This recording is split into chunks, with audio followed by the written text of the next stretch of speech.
नमस्कार। आज बात करते हैं डेटा प्री प्रोसेसिंग की। सुनने में थोड़ा भारी भरकम लगता है ना? पर यकीन मानिए, ये आज की टेक्नोलॉजी की दुनिया का वो गुमनाम हीरो है जिसके बिना कुछ भी मुमकिन नहीं। तो चलिए इस डेटा की उलझन को सुलझाते हैं और देखते हैं कि कैसे इसमें से क्लैरिटी निकलती है। तो चलिए एक मज़ेदार सवाल से शुरुआत करते हैं। एक मास्टर शेफ जो लजीज खाना बनाता है और एक मॉडर्न डेटा साइंटिस्ट जो एकदम सटीक एनालिसिस करता है, इन दोनों में क्या कॉमन हो सकता है? सोचिए जरा। इसका जवाब शायद थोड़ा चौंकाने वाला हो, क्योंकि दोनों की कामयाबी का राज एक ही चीज में छिपा है। और वो राज है अच्छी तैयारी, मतलब प्रेप वर्क।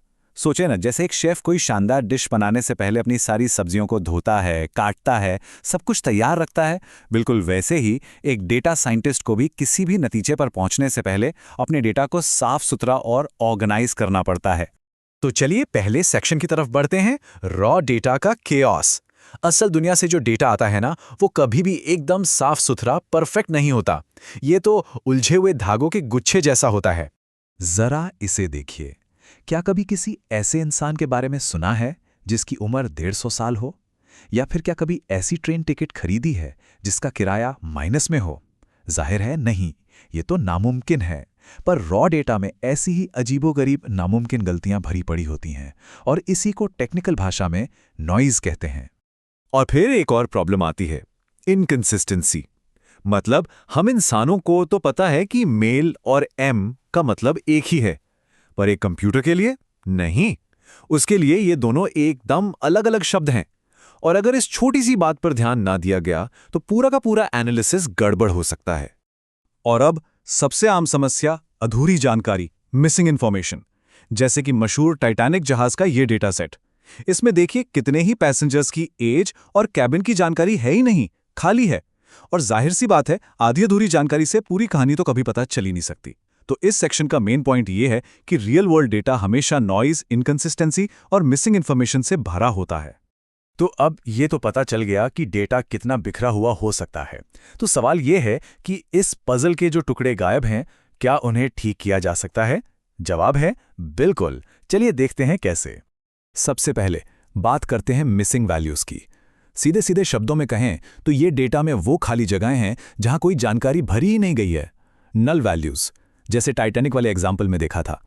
इन खाली जगहों को भरे बिना आगे बढ़ना मुश्किल है। तो इन खाली जगहों से निपटने के 3 बड़े पॉपुलर तरीके हैं। पहला और सबसे आसान तरीका, जिस रिकॉर्ड में जानकारी अधूरी है उस पूरी लाइन यानी रो को ही हटा दो, सिंपल। दूसरा तरीका, अगर कोई नंबर मिसिंग है तो उस कॉलम के बाकी सारे नंबर्स का औसत यानी मीन निकालकर उस खाली जगह में डाल दिया जाए।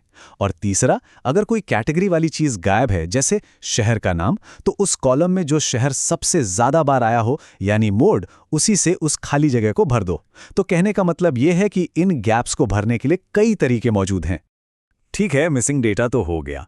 अब अगली चुनौती, वो डेटा जो मौजूद तो है पर गलत है। तो चलिए इस नॉइज यानी शोर को थोड़ा शांत करते हैं। नॉइजी डेटा का मतलब है वो डेटा जिसमें गलतियां हों, ऊट-पटांग वैल्यूज हों। इसे ऐसे समझिए जैसे पुराने रेडियो पर गाना सुनते हुए बीच बीच में खरखराहट की आवाज आती है ना, जो असली सिग्नल को खराब करती है। बस वही है नॉइजी डेटा। वो 150 साल की उम्र वाला एग्जाम्पल याद है? वो नॉइजी डेटा का एक परफेक्ट केस है। इस शोर को कम करने के लिए एक बहुत पॉपुलर टेक्निक है जिसे कहते हैं बिनिंग। इसके 2 मेन तरीके हैं। पहले तरीके, इक्वल विड्थ बिनिंग में हम आसपास की वैल्यूज को एक ग्रुप या बिन में डाल देते हैं। दूसरे तरीके में, जिसे स्मूथिंग बाय बिन मीन कहते हैं, हम उस ग्रुप की हर वैल्यू को उस ग्रुप के एवरेज से बदल देते हैं। इससे क्या होता है, डेटा में जो बड़े बड़े उतार चढ़ाव होते हैं वो स्मूथ हो जाते हैं और डेटा ज्यादा स्टेबल लगता है। अब आते हैं डेटा इंटीग्रेशन पे। इसका सीधा सा मतलब है अलग अलग जगहों से आए हुए डेटा को एक साथ लाना, मिलाना और ये पक्का करना कि वो सब एक जैसे दिखें, एक ही फॉर्मेट में हो, मतलब सब में एक रूपता हो। जैसे सोच कर देखिए, एक डेटाबेस में कॉलम का नाम है नेम और दूसरे में है स्टूडेंट नेम। बात एक ही है पर कंप्यूटर के लिए नहीं। या फिर एक ही स्टूडेंट का रिकॉर्ड 2 बार आ गया हो, या एक ही कस्टमर के 2 अलग अलग फोन नंबर 2 सिस्टम में सेव हों। डेटा इंटीग्रेशन ऐसी ही सारी गड़बड़ियों को ढूंढता है और उन्हें ठीक करता है। तो इस सेक्शन से हमें ये समझ आता है कि गलतियों को ठीक करने और बिखरे हुए डेटा को एक साथ लाने के लिए हमारे पास दमदार टेक्निक्स हैं। तो चलिए अब चौथे सेक्शन पर चलते हैं, डेटा को सही शेप में लाना। अभी तक हमने डेटा साफ कर लिया, पर सवाल यह है कि क्या ये सही शेप और फॉर्मेट में है? क्या ये एनालिसिस के लिए तैयार है? चलिए पता करते हैं। इसी को कहते हैं डेटा ट्रांसफॉर्मेशन। ये एक तरह से डेटा को एक रूप से दूसरे रूप में बदलने की कला है, ताकि मशीन लर्निंग के जो मॉडल होते हैं ना, वो उसे आसानी से समझ सकें और उस पर काम कर सकें। और ये जो लाइन है, ये इस पूरी प्रक्रिया का सार है। मशीन लर्निंग एल्गोरिदम्स तब बेहतर काम करते हैं जब वैल्यूज 0 और 1 के बीच होती हैं। इसी वजह से डेटा को नॉर्मलाइज करना बहुत ज़रूरी हो जाता है। नॉर्मलाइजेशन का प्रोसेस बहुत सिंपल है, बस 3 स्टेप्स में। सबसे पहले डेटा में सबसे छोटी और सबसे बड़ी वैल्यू ढूंढ निकालो। उसके बाद स्क्रीन पर दिख रहा ये सिंपल सा फॉर्मूला अप्लाई करना है, और नतीजा सारा का सारा डेटा अब 0 और 1 के बीच के एक स्टैंडर्ड स्केल पर आ जाता है। बस इसके बाद आता है डेटा रिडक्शन। जैसा नाम से ही पता चल रहा है, इसका मकसद है डेटा की मात्रा को कम करना, पर इस तरह से कि कोई भी जरूरी जानकारी ना खोए। इससे होता यह है कि बहुत बड़े बड़े डेटा सेट्स भी मैनेजेबल हो जाते हैं। इसे एक एग्जाम्पल से समझते हैं। मान लीजिए हमारे पास किसी कंपनी की हर दिन की सेल्स का डेटा है। अब 365 दिन मतलब बहुत सारी रोज एक बड़ा और भारी भरकम डेटा सेट बन जाएगा। अब डेटा रिडक्शन का इस्तेमाल करके हम इस डेली डेटा को मंथली सेल्स की एक छोटी सी समरी में बदल सकते हैं। अब देखिए डेटा कितना छोटा और संभालने में आसान हो गया है, पर जो सबसे जरूरी जानकारी थी, टोटल सेल्स, वो अभी भी हमारे पास है, वो कहीं नहीं गई। तो इस सेक्शन का निचोड़ ये है कि डेटा को साफ करना जितना जरूरी है, उतना ही जरूरी उसे सही शेप और साइज में लाना भी है। तो सवाल यह है कि इतनी सारी मेहनत के बाद आखिर हाथ क्या लगता है? क्या है इसका फायदा?